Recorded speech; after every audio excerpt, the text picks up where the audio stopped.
You're in a good place now. You are listening to Perspectives with Ashley Burgess. Welcome back live to Live Your True Life Perspectives, and I'm your host, Ashley Burgess. Does fear rule your life? How much does fear rule your life, and what does it say about you? You know, fear is an interesting thing. Fear, panic, stress, anxiety, all those things are very interesting because they come from certain places. We feel them, we interpret it. Many times we have maybe new acquaintances or new whatever relationships, and we automatically assume the worst. You know, whether we receive an email from our neighbor, or we get a letter, or we get a call from someone we haven't talked to, we automatically feel fear and worried about the worst actually taking place. And it's interesting because when fear is ruling our life, we have a tendency of letting it take over, but we automatically fear for the worst. So why is that? Why do we begin to live that way? Where did it start? Where did it come from? And what can you do to change it? You know, where it began is oftentimes we get indoctrined into the concept of fear. We get kind of branded that way. And it could have started at a very young age, or it could have been more recent. And, you know, when you think about it, you understand that when you kind of get, you know, felt that way over and over again, you feel fear and you feel your feeling, there's more fear and they impact that. And you stress. Your first inclination and response to really anything becomes, you know, fearful or stressed out or anxious or wondering, is this going to suck or not? You know, how is this all going to work out? Is everything just going to work out or not? And so when fear is ruling and dominating our life, it's often because we don't feel secure in our day-to-day life. We might not feel like we have all the answers. Things might be changing at a rapid rate. We might feel overwhelmed with the concept of progress, and we feel like we don't have any steady, constant life. We also might be going through a lot of changes within our career, our home, our family, or even just our mind. And we're wishing and trying to find the answers to daily questions. So where does the fear come from? You know, I find that oftentimes we interpret the world around us, and that interpretation becomes our inherent thought process, meaning we begin to see the world always through those types of colored glasses. Think about it. If we feel that most things are painful and agonizing and stressful and non-desirable, everything that comes our direction will feel the same. When people send us an email or call us out of the blue, we'll automatically assume the worst. There must have been damage, destruction, illness, panic. I mean, think about it. When was the last time your mom or dad called you and your first thought wasn't, oh, hey, they were thinking about me and wanted to say hi? Actually, quite the opposite. Your first thought was, oh my God, somebody's died. Somebody's died, and they're going to tell me somebody's died, and they're going to tell me, oh God, what am I going to do? Seriously, I mean, this is serious stuff here. I mean, some of you let fear and panic rule your world so much that you leave your phone on constantly in case somebody calls to tell you that they've been in an accident or somebody's dead. Some of you, I'm not going to name names or point fingers, but I know some of you that watch and read the obituaries every single day. And I know it might be because you might know a lot of people, and so there's a good chance that somebody might have died that you know. But I also wonder if there's a part of you that's scared of death and trying to offset it, and knowing the fact that, hey, you've come one more day without dying. I mean, death is a big fear factor. I'm not going to make light of that. I'm not going to sit here and come on my show and say, oh, you shouldn't fear death. It's no big deal. What's wrong with you? Get your head out of your butt. It's easy breezy. No, I mean, that's a fear factor. But let's go to the simpler, easier things for right now, because I really don't want to tackle that in an hour setting. And I don't think you want me to talk about it as well. I think there's certain things that you kind of go, you know what, Ashley, I'm having a decent day, and I really don't want to go there, so we're not going to go there right now. But we are going to talk about fear in day-to-day life. We're going to talk about fear when it comes to our interactions, to our personal interactions, to our friends, to our family, to our future, to the things that we've done in our life, to the things that we want to do in our life, to the fear of regret. What about the fear of wondering if we are on target? Are we doing what we need to do? Are we on the road to our purpose? Are we on the road to our purpose? Because I think when we were able to sit there and realize, hey, I'm on the road to my purpose. I'm doing what I was supposed to do. I'm doing what I am doing. I'm doing what I need to be doing. All of a sudden, life gets a little easier because we realize that there is some sort of synergy that rules the universe, and it's not all just, throw it up on the wall and see what sticks. Right? I've been in my life before where fear was ruling my every emotion. Whether it was fear of abandonment or fear of what they thought about me. Isn't that a good one? Oh my God. The fear of what people think about you is one of the biggest fears that people think about all the time. Oh my God. What do you think they're saying about me? Do you think they're talking about me? Oh my God. I know they're making fun of my outfit. I can feel it. Seriously, the fear of what people are saying about you is a big deal. Or what they're thinking about you. When you go on stage to make that speech in front of your office, are they all making fun of you? Or do you have some sort of validity? It's interesting what we wonder about what people think and feel about us. And we get so fearful on what people think and feel that we don't even think about how we feel about us.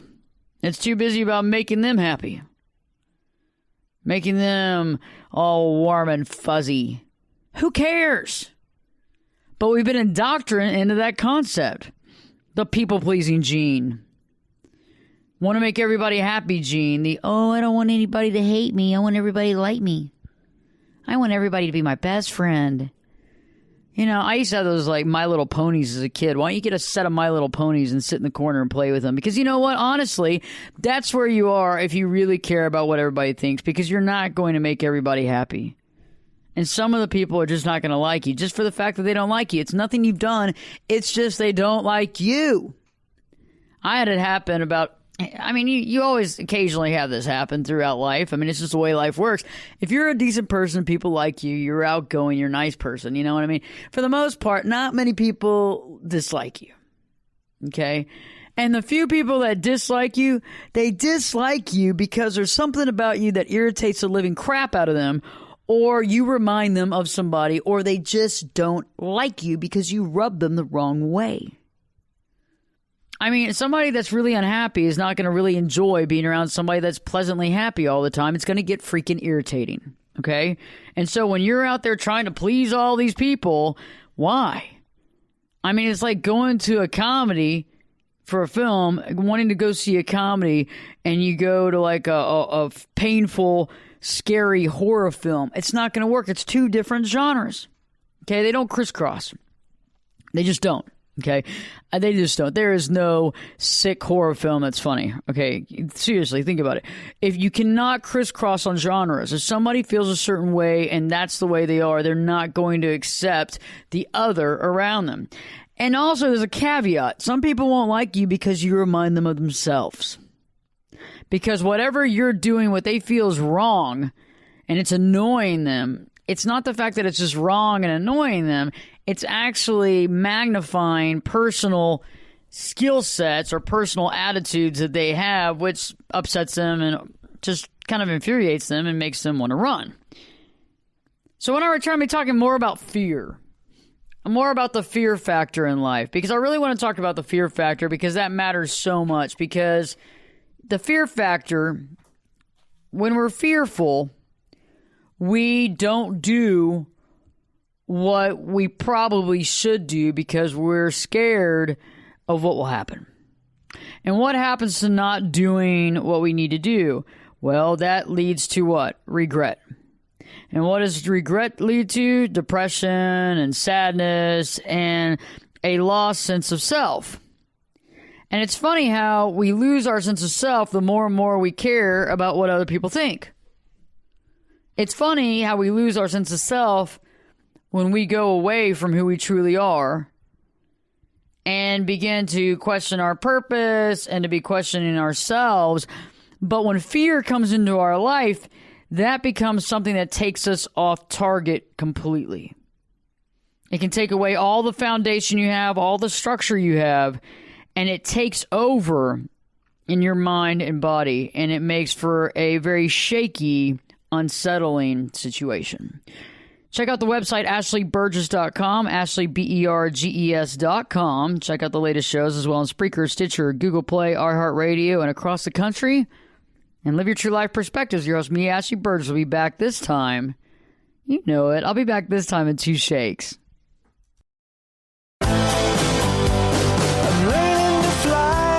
Turn it up and jump in the deep end on Perspectives. Now, here's Ashley. Welcome back live to Live Your True Life Perspectives, and I'm your host, Ashley Burgess. This episode is sponsored by GameFly. GameFly lets you rent over 8,000 games and movies with no due dates and no late fees. For a free 30-day trial, including 1 game rental, visit GameFlyOffer.com/Ashley.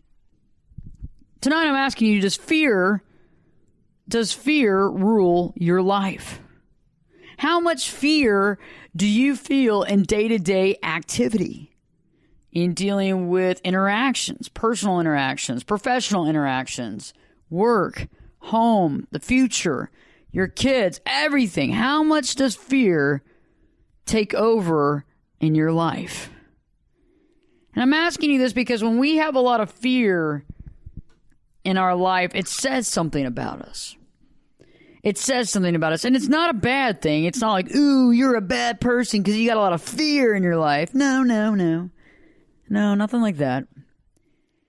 But it does show us that when we have a lot of fear in our life, we're running away from something possibly. We could be running away from ourselves. Okay? We might be allowing a lot of outside influences into our life. Okay? Because if we allow a lot of outside influences into our life, we could be allowing a lot of media content and other people's issues that are chaotic, stressful, maybe just kind of sad or demented into our life, and we begin to focus on that type of stuff. And that type of stuff causes us to have fear. And let me give you a good example. And this is a simple example, but you can understand how it extrapolates into your day-to-day life. So let's say like your best friend is like the biggest fearful scaredy cat you know, and they're always constantly watching the news every single second on how bad our world has become and how we're all going to hell in a handbasket and how all these bad things are happening. And there was a murder in Missouri, and that murder happened. What am I going to do? You know, I mean, bad things do happen in this world. But how we deal with it is important. And there are some people that cannot detach at all. And I'm not saying that detachment is correct on everything, but I'm saying is that some people, when something happens, no matter where it is on the planet, they automatically see themselves, something happening to themselves. Oh, God. Oh, God, that could have been me. That could have been my daughter. That could have been my family. And all of a sudden, they begin to live their life in a different way. All of a sudden, they begin to shield their family from any sort of harm. And by being a helicopter mom, by locking every door and putting in a new security system and literally detaching from society. And then they call you on the phone and tell you, you better watch out. You better be careful. It could happen to you. You're all, willy-nilly with what you're doing. You're not thinking about the consequences. And you're just trying to kind of keep it all together. Okay? Another good example is when somebody calls you about their future and how they've ruined their life, and you begin to put that on yourself. It's the same way that we look at an auto accident when we're driving up on an accident on the highway, and we check to make sure it's nobody we know. Okay? It's the same thing.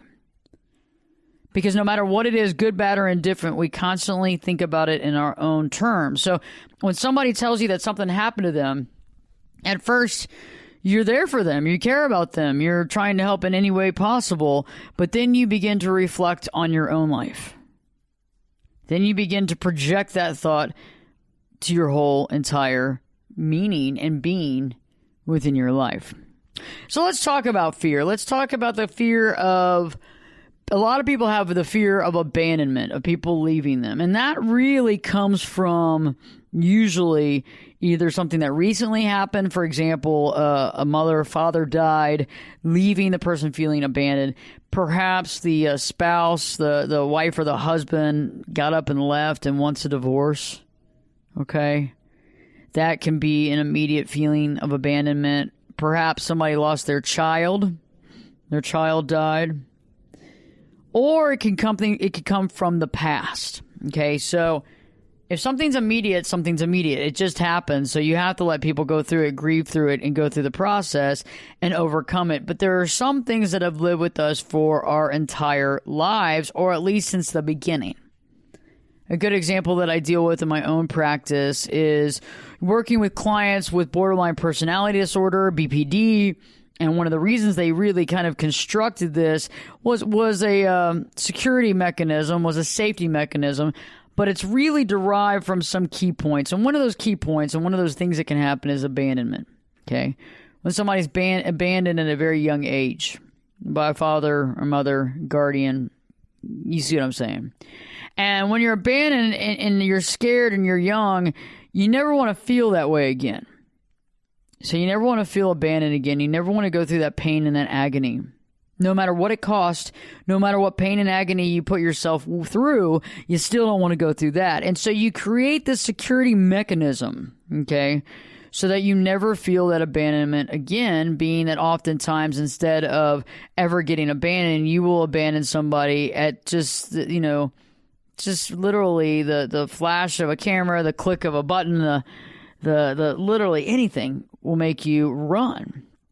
And I'll give a good example about that. Oftentimes, clients will come in my office and tell about their wife, husband, girlfriend, boyfriend that have BPD and how they keep pushing them away, and how sometimes it can be the most amazing experience in their life. They can have the most amazing conversation and they can feel really connected, but literally minutes and hours after that connection, the person literally is telling them they never want to talk to them again, get the heck out of my life, I hate you, whatever, because they want to run, because they don't want to get abandoned. They don't want to put their feelings out there and then the other person leave. But we construct these walls so heavy, made out of so much cinder block and concrete, that it's hard to see the forest through the trees. So oftentimes, because the abandonment took place so long ago, we don't even realize we're doing it now.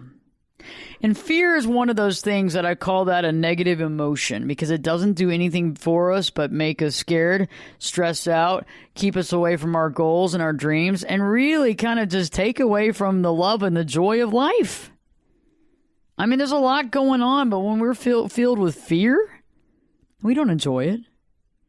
Life becomes laborious and scary. And we wonder what's going to be around the next corner or what's going to happen next, and will we survive? Instead of, wow, this is amazing. I never thought I would experience this. Wow, what a beautiful day. And I'm so glad I'm out here, and I'm so glad I'm doing all these things. But instead we see the opposite. We see the problems. We see literally everything that can go wrong. And we worry, will the other shoe fall?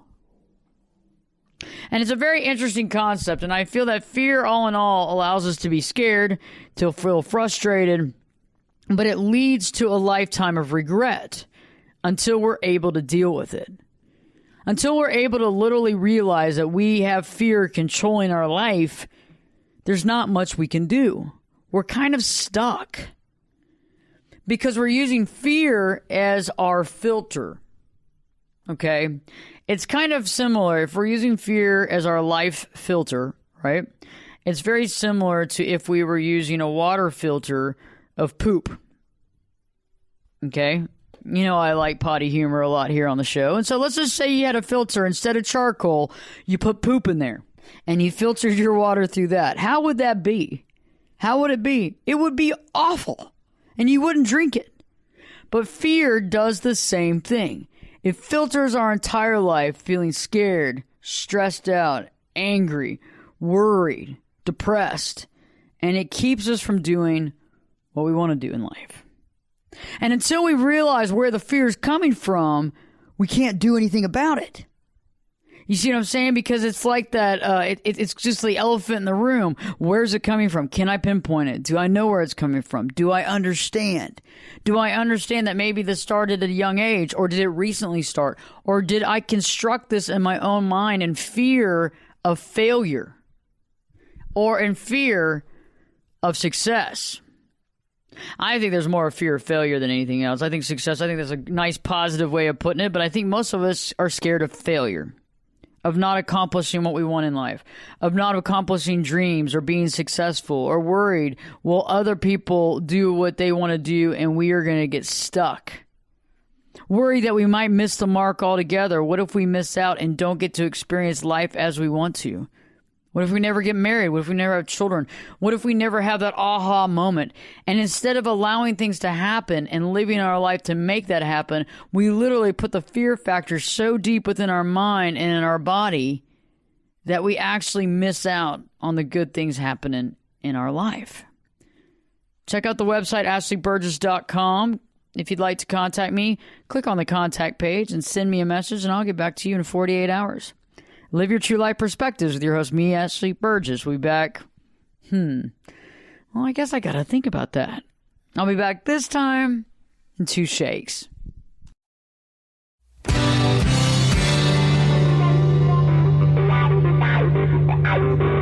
This is Jake Busey, and you're listening to Perspectives with Ashley Burgess.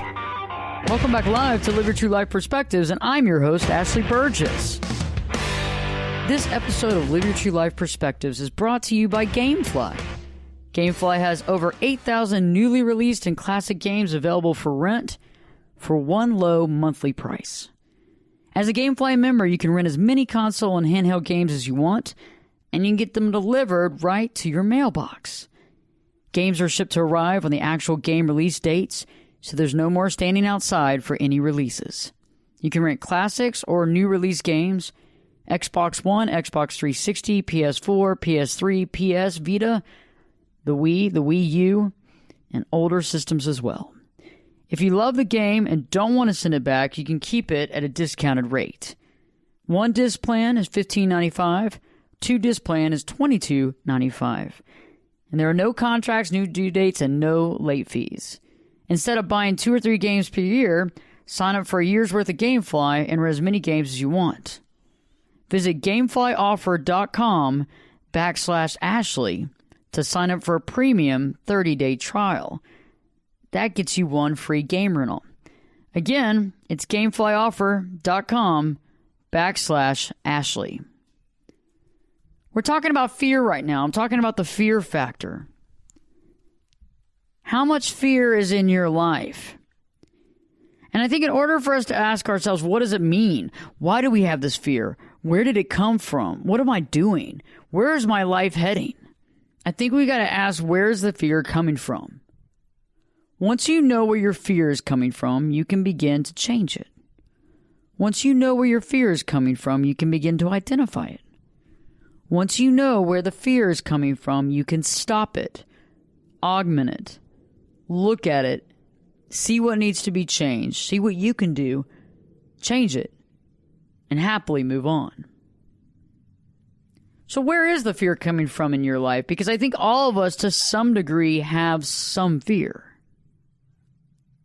I think a lot of us have stress and fear of failure, of not living up to our potential, of not living up to our personal expectations. Isn't that really it?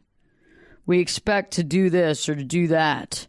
And when we don't live up to it, it can be very upsetting, sad, depressing, stressful. It can actually bring anxiety and discontent. So where is that coming from? Is that from your expectations, the way you were raised, your beliefs, your personal beliefs? Or has that been over time that you've constantly beaten yourself up, wanting to be better, striving to be better? Or has life just been somewhat challenging? And you've worked really hard, but things just seem to have not gone your way. What about, does fear come from your family or friends? Do they seem to instill it within your brain? Do they seem to bring it with them? Instead of a bottle of wine to your house, they bring fear, stress. You might want to think about that. It's obviously within them, and they're kind of giving it to you. Remember, when you're around people that are very fear-based or very sad or angry-based, you can bring it up to them, you can kind of show them a different way of life, and you can help them to see that. But remember to constantly washing your mental hands, because fear is easily caught.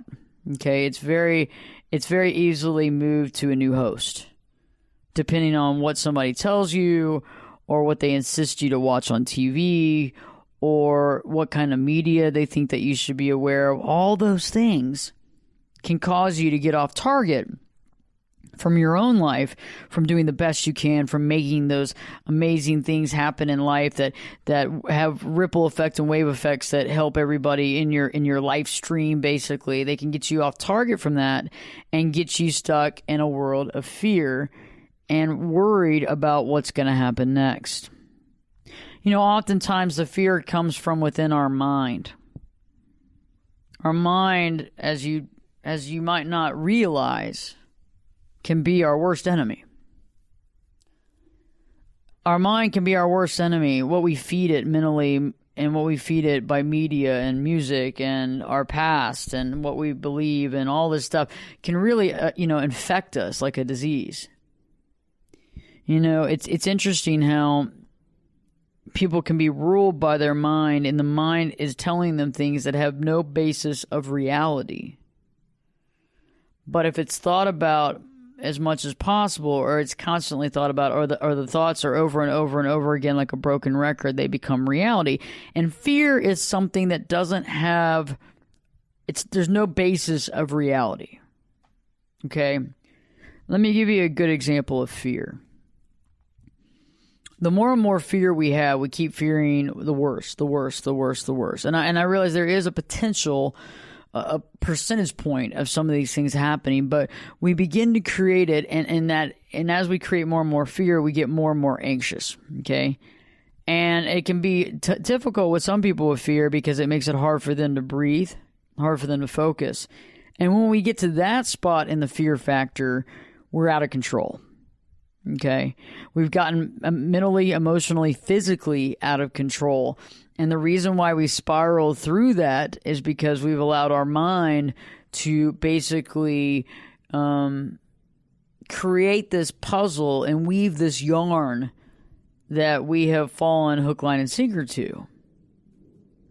And that's very interesting and powerful when you think about it, because our minds can be our best friends and our worst enemy. Our mind can constantly tell us how great we are and how we've learned and how impressive we've become and how we've worked every day to be better than we were yesterday, not competing against others. Or our mind can tell us how crappy we are, how we're lesser than everybody we come into contact with, and how we're lucky that we just don't shoot ourselves and kill ourselves and get ourselves out of the misery. Okay? So a lot of the fear that we have could be coming from our mind. So it's manufactured within.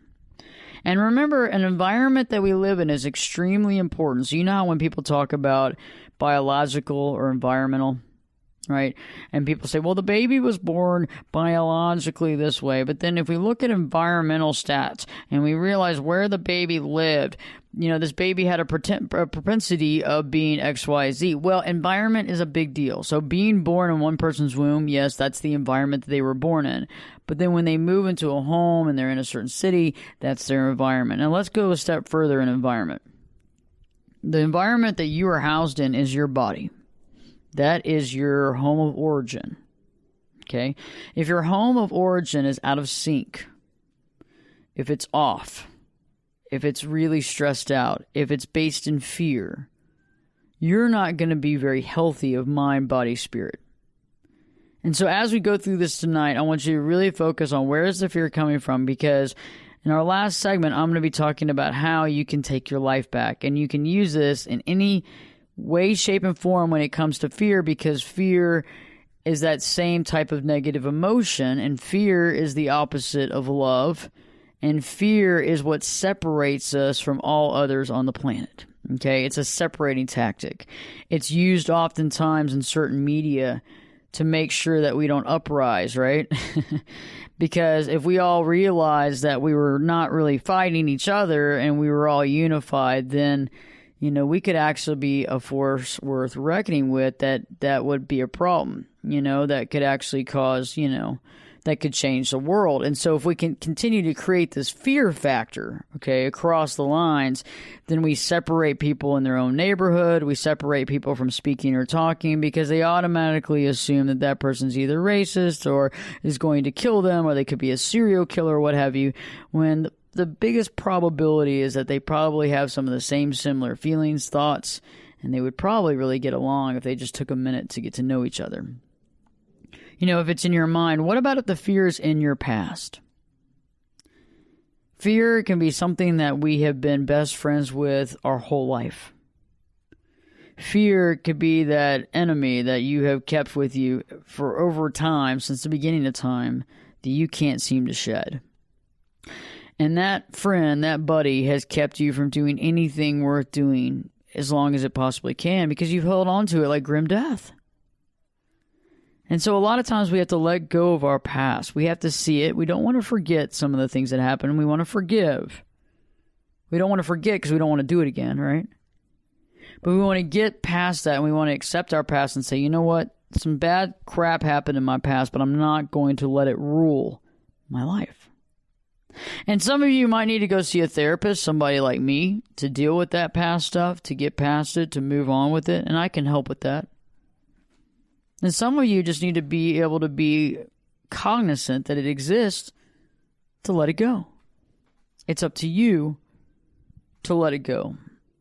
Perhaps you do a little ceremony with a balloon, putting your past failures and your past worry into that balloon and letting it soar up and mentally, meditationally realizing that you're letting go of the past. Check out the website, ashleyburgess.com. Check out Spreaker and some of the latest shows on there. I just did a recent show on ADD, and it's pretty cool, and it might connect with you, a spouse, or a child. Stay tuned. Live your true life perspectives with your host, me, Ashley Burgess. We'll be back this time. I swear I'll be back. Don't be fearful. I'll be back this time in 2 shakes. You could be my luck. Get in here. You're listening to Perspectives with Ashley Burgess. Welcome back to Live Your True Life Perspectives, and I'm your host, Ashley Burgess. Tonight I've been talking about fear, about where the fear comes from. Because in order to figure out about our fear and to slow it down, to stop it, and to reverse it, we have to realize where it is coming from. Okay? That's like anything in life. If you have like a water leak, you're not going to sit there and go, well, I guess I don't know where it is. I guess I'm going to let the whole house flood. We'll figure it out later. No, you go find out where the leak is, right? What about a gas leak? Yeah, you're right on that one. And sure, the gas company's on top of that one too. They don't want the whole block blowing up. And so when we want to find something in our life, we need to pinpoint it. Just the same as finding a gas leak or a water leak or a letter that you lost in the mail, whatever that is. It's time to really focus on our fear and to figure out where it's coming from. And right before the break, I was talking about how fear comes from our fear of failure in our life, our fear of not living on purpose, of not doing the right thing, of not being able to live up to the expectation, our own personal expectations of ourselves, the fear that maybe family and friends make us feel about life in general, or maybe about our own personal life, and we get scared and we get stressed out. What about fear coming from the mind? Your mind can manufacture more fear than anything on the planet. You can imagine anything. And when your imagination is filled with fear, it can be debilitating, keeping you away from people, away from your dreams, and away from what you want in life. There's also fear from our past. Many of us have had checkered past, scared, stressful past, Maybe there was some abandonment issues. Maybe there was a lot of catastrophe, a lot of drama, a lot of pain. But in order to not live based on that pain, we've got to begin to accept it, forgive it, not forget it, and let it go. Because I understand that it was painful, but do you want your entire life ruled by that? It kind of seems like a waste, and it kind of seems that you're giving that pain the ruling. Like you're giving it your pain like being the ruler, the king and the queen of your kingdom, when you should be letting go of that pain. Because that pain is only pain in its own. It's not worth it. What happened in the past happened in the past, and sadly enough, it's painful. But we don't want it to rule our life forever. What about your future uncertainties? Oftentimes, when we are uncertain in our future, we can get scared about the next step. What's going to happen? What are we going to do? What if this doesn't happen? What if I don't have this? What if I don't get married? What if I don't ever allow this to happen? What if this all falls apart and my life falls apart in front of my very eyes? And so that future uncertainty. And remember, the past is the past. The future is the future. But the only thing we can control is the present moment. And that present moment is what's important. Also, last but not least, before I want to talk about how you take your life back, is the fear of feeling out of control. Many times in life we can feel out of control because we feel things are happening basically unbeknownst to us. We feel as though we have no finger on the pulse, and we worry about what's going to happen next. And that can be an overwhelming fear factor, feeling out of control. But again, we have to ground ourselves in the moment. And we have to identify that that's where our fear is coming from. Because if we know that our fear is coming from one particular region, we can begin to understand how to overcome it. So now, how do we take our life back when it comes to fear? How do we take our life back when it comes to the fear in our life? The first thing you can do, no matter if it's coming from your mind or your fear of failure or the uncertainty or your fear of being out of control or the fear of not fitting in, is to live 1 minute at a time. Much like a person trying to quit smoking, right? When you're trying to quit smoking and you quit smoking and you have your last cigarette, and then after that, you're like, okay, I'm never going to smoke again. And when I talk to my clients, I say, don't ever say you're never going to smoke again. Just say, I'm not smoking now. And it's a minute by minute, hour by hour, day by day process, because we're not sitting there thinking about, oh my God, I'm never going to have another cigarette. That's a doomsday response that's probably not going to help you quit. Okay. But it's the same thing of dealing with fear. Okay. When you're living your life 1 minute at a time, you're able to identify where the fear comes from, and you can see it creep up slowly, not overwhelming to the point where it makes you literally debilitated. Okay? So when you're living 1 minute at a time, you're really focusing on the moment. You're in the present moment. You're not thinking about past pain. Okay? You're aware of when past pain, the pain body, creeps into your mind, right? You're aware of that because you're living in the moment. You can kind of see it happening in slow-mo. And you're also aware of the fact when the stress of the future that has been unseen and we have no way of figuring that out comes and creeps in to our day-to-day life. And you're able to identify that only when you're living in the present moment. The second thing that I highly suggest is to stop overthinking it. Don't overthink it. Life is really not that complicated when you think about it. I know some of us love the drama factor. We love the drama factor. Oh God, what if that happened? Wow, what if that happened? And you're thinking, oh my God, it's great for a TV show, but do you even want to think about that happening? And oftentimes, when we begin to overthink something, we get into a stress level, we get into an alternative state, we become stressed out, we become fearful of the future because it's something new, it's something almost unattainable, and it really somewhat is.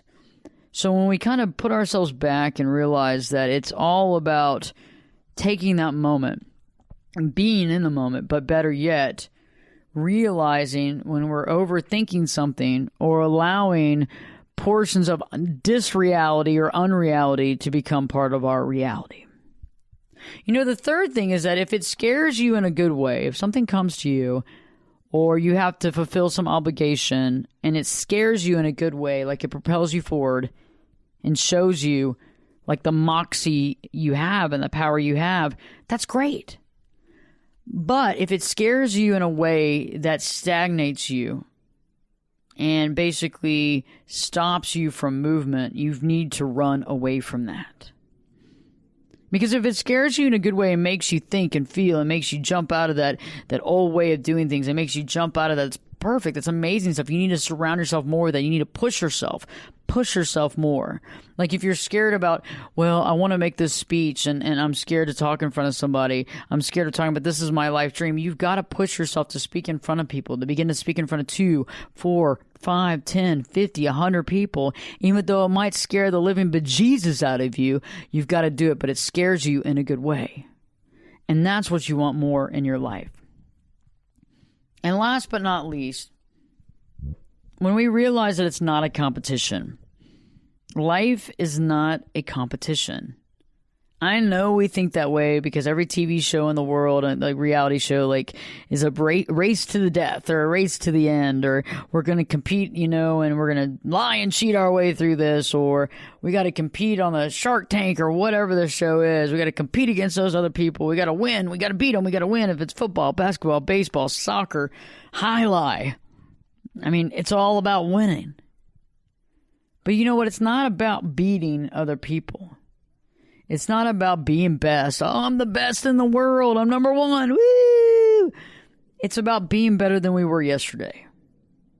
It's about being better than you were yesterday. Not better than me, not better than I was yesterday, but better than you were yesterday.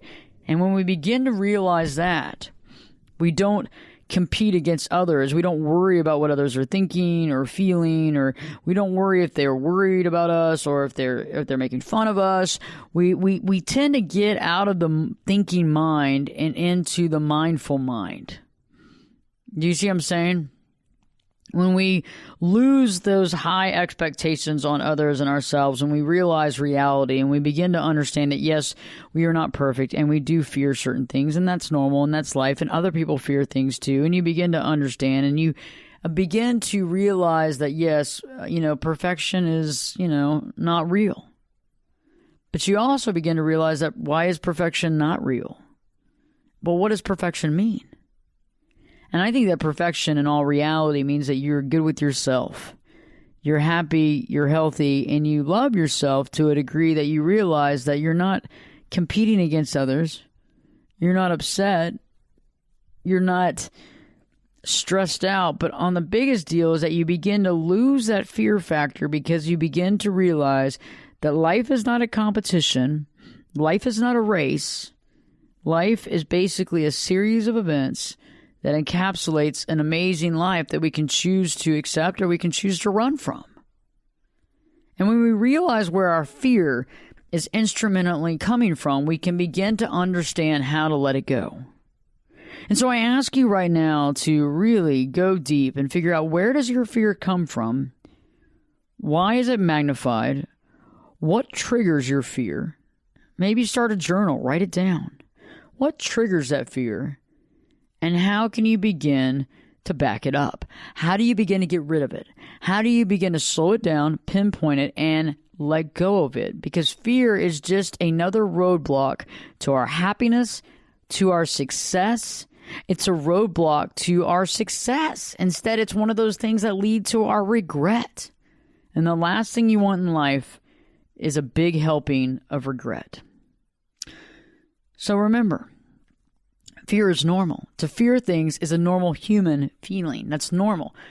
But to be able to let that go, to be able to pinpoint it, let it go, and not action, not live our life based on past failures or past pains, and take our life 1 minute at a time, all of a sudden, guess what? You are the king, you are the queen, you are in charge of your life.